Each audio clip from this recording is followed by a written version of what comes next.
Welcome to DermInside. In case of emergency, this video shows you how to use an Epipen step by step. First remember, blue to the sky, orange to the fire. Place the orange tip against the other middle of the file. Remove the blue safety cap. Push firmly until you hear a click. Hold in place for 10 seconds.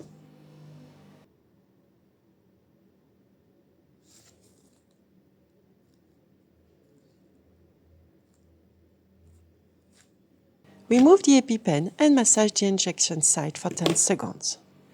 If symptoms do not improve, you may repeat once after 5 minutes. Call emergency services immediately after the first injection, even if the patient feels better. In Europe, it's 112. In North America, dial 911.